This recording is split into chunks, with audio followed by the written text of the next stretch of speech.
Le mousse joua des coudes pour parvenir à ce qui semblait être le centre d'un drame. Il se faufila ainsi jusqu'au timon, où le timonier expliquait une 20e fois l'étrange événement qu'il avait surpris. Je rajoutais de l'huile à la lampe. Il profitait de l'occasion pour mettre en valeur sa perspicacité pas toujours reconnue.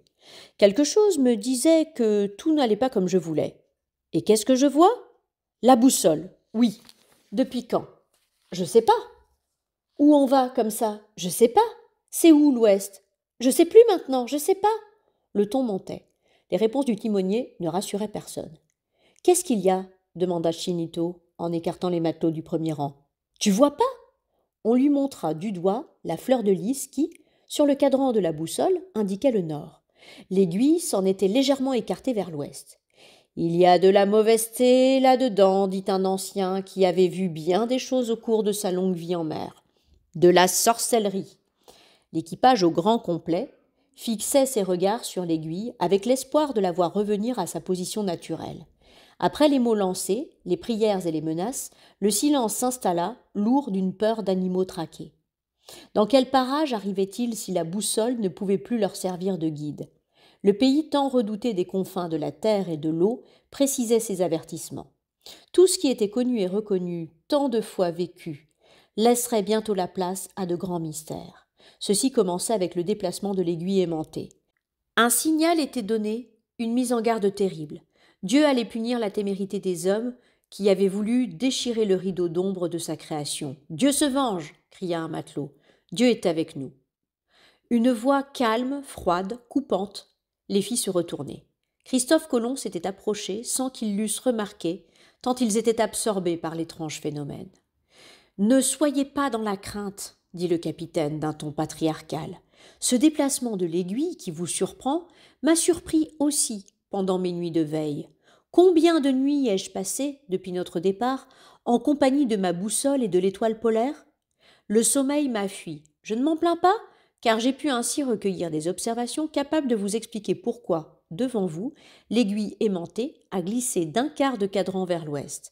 Elle a nord-ouesté, tout simplement, si je peux inventer ce mot. C'est que l'étoile polaire, la plus belle, la plus pure, la plus droite, la plus constante pourtant des étoiles, n'indique pas exactement le nord. Des protestations naquirent à ces paroles. Affirmer cela remettait en cause un des principes essentiels de la navigation. À quoi se fier dans l'infini de l'eau si l'on ne pouvait accrocher son regard à l'étoile du soir? L'aiguille se dirige vers un autre point, reprit Colomb. Un point invisible qui attire l'aimant. C'est le véritable nord et il est fixe. L'intuitif capitaine n'attendit pas les questions. Il esquissa un signe un peu bénisseur qui élevait une barrière entre l'équipage et lui. Par ce signe, il se voulait aussi rassurant. Le réconfort ne fut qu'imparfait. Plusieurs se laissèrent convaincre, car ils avaient trop besoin d'être convaincus. D'autres rejetèrent ouvertement ce chef d'extraction obscur qui jouait les grands seigneurs et se prétendait le protégé de Dieu. Chinito ne savait rien de la variation magnétique de la Terre. À peine la soupçonnait-on alors dans les milieux maritimes, et ce n'était pas lui qui pouvait y comprendre quelque chose. La fatigue du jour avait moulu ses jambes et ses bras. Une autre fatigue sournoisement s'emparait de son esprit au sein de l'inquiétude générale. Il regagna le coin, soulagé de s'y trouver seul.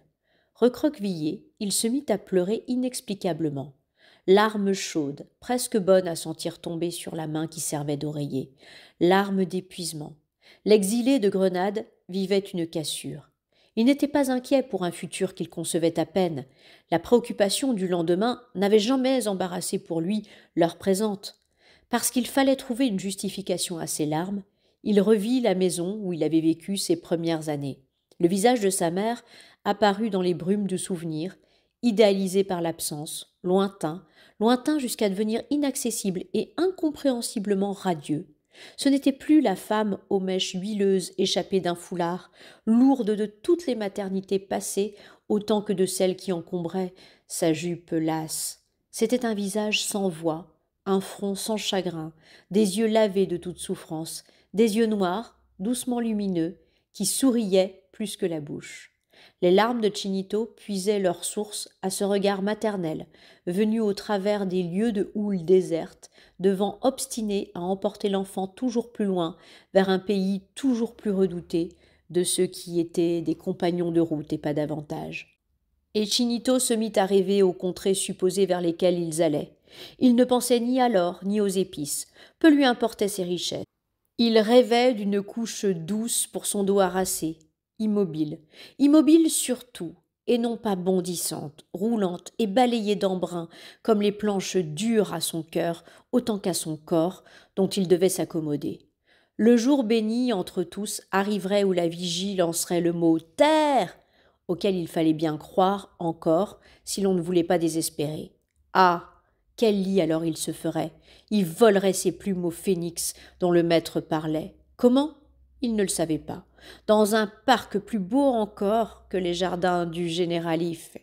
Il lui tendrait un piège, un parc enclos de murs en rempart, sur des pentes escarpées. Chinito était un garçon des villes.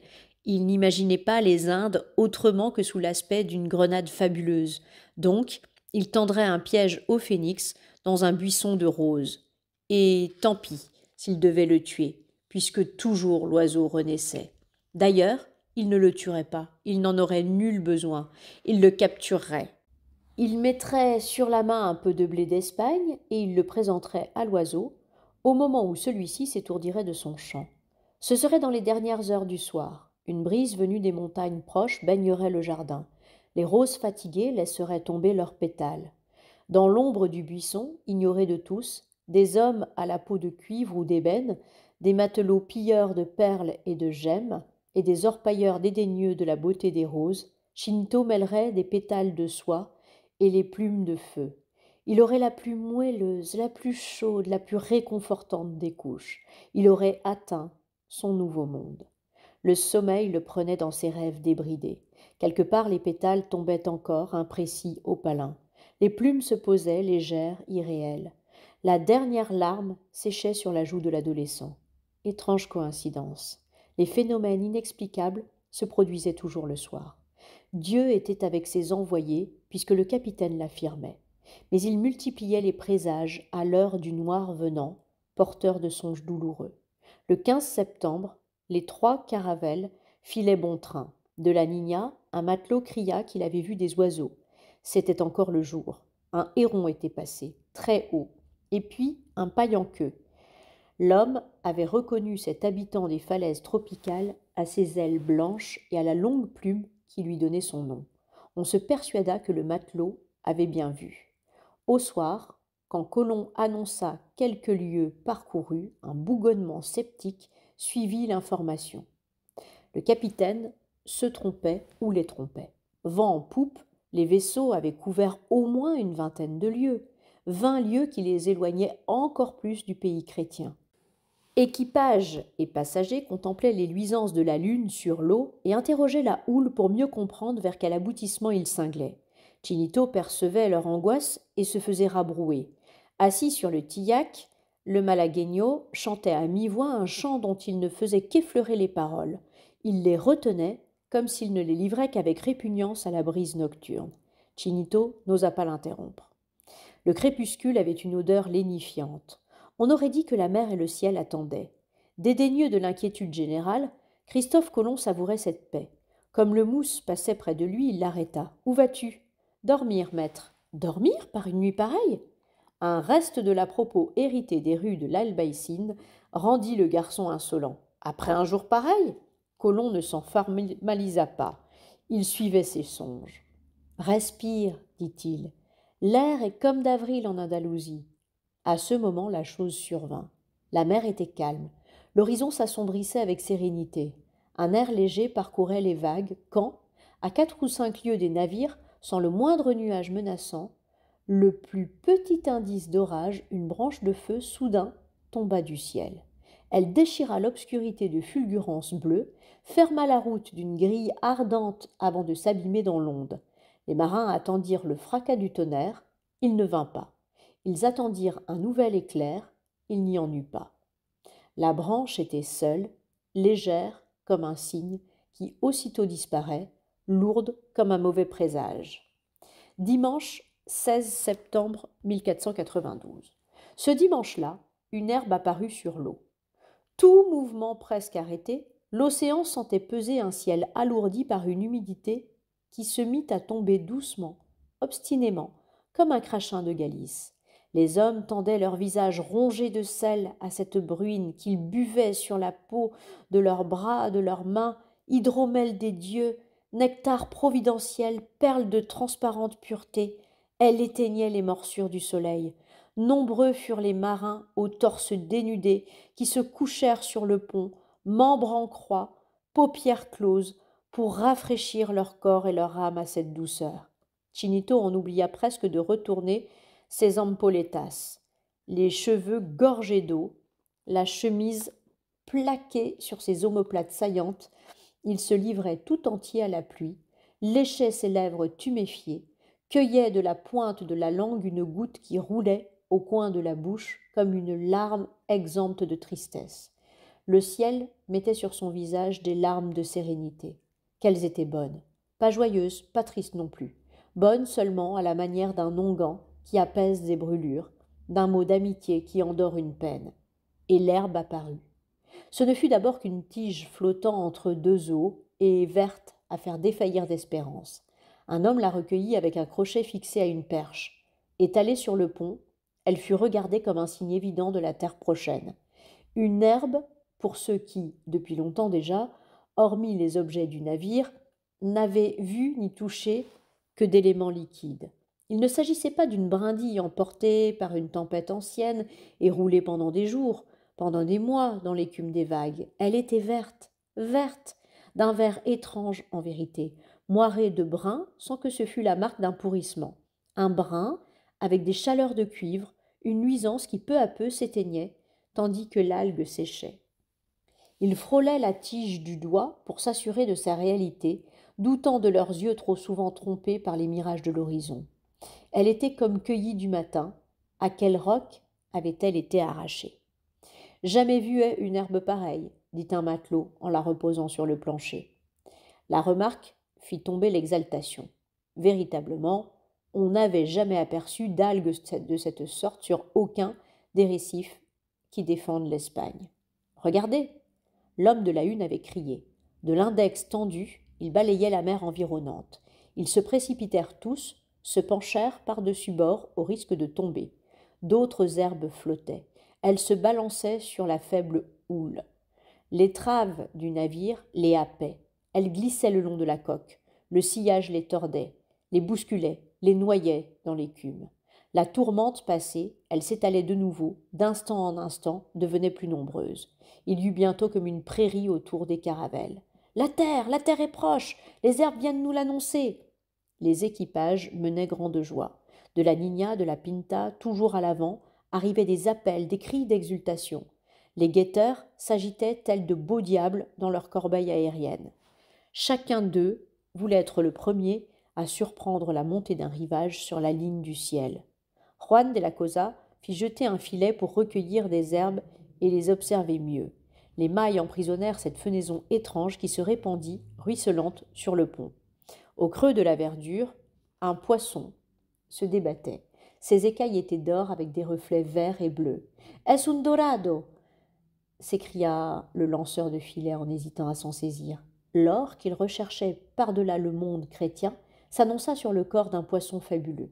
Des dorades, ils en avaient vu au cours de leur pêche côtière, mais aucune ne ressemblait à celle-ci, jaillie des algues inconnues. Examinées avec soin, les plantes ne laissèrent pas de les surprendre. Leur vert brun mordoré devait receler, lui aussi, quelque or fondu né d'une alchimie sur la terre du grand Khan fastueux. Un détail intrigua les marins. Les tiges étaient munies de capsules rougeâtres qui devaient faire office de flotteurs. Ce sont des herbes sans racines, reconnut le plus pessimiste de l'équipage, un matelot natif de Venise. Elles ne se nourrissent que d'eau de mer. Ce sont des herbes de récif, assura un autre pour refuser l'évidence. Comme si elle voulait démentir ces derniers propos, la houle se couvrait d'algues à perte de vue. Quelle tempête il eût fallu pour arracher pareille abondance à des rochers. Il y a une terre sûrement. Aucun ne voulait en démordre, tant ils avaient besoin de croire à ces indices. S'il y a une terre, ce ne sont que des îles, dit Colomb, aux passagers qui l'entouraient. Nous devons continuer notre route vers l'ouest-nord-ouest. Les Indes sont au bout. S'il existe des îles dans ces parages, Nous les visiterons au retour. Le filet lancé plusieurs fois pour tenter de capturer d'autres poissons d'or réserva une surprise. Un homard s'était laissé prendre parmi les algues. Son apparition éveilla des cris d'allégresse. Pouvait-on imaginer ce paisible crustacé remontant des abîmes au-dessus desquels les caravelles avaient vogué depuis maintenant des semaines? On atteignait des fonds plus hauts. La preuve. Ils levèrent le nez qu'ils tenaient fixé sur les herbes. Un paille-en-queue planait en décrivant des cercles autour du grand mât. Sancho, un paille-en-queue ne dort jamais en mer. Avant le coucher du soleil, celui-ci aura bien regagné une terre. Le marin se sentait l'âme d'un paille-en-queue. Il enviait à l'oiseau ses ailes, que les voiles imitaient imparfaitement, son sens de l'orientation à l'abri de toute dérivation magnétique et l'instinct héréditaire qui le lançait sur l'onde avec la certitude de rejoindre son nid. Le messager coupa leur route, s'éloigna en direction du sud-est.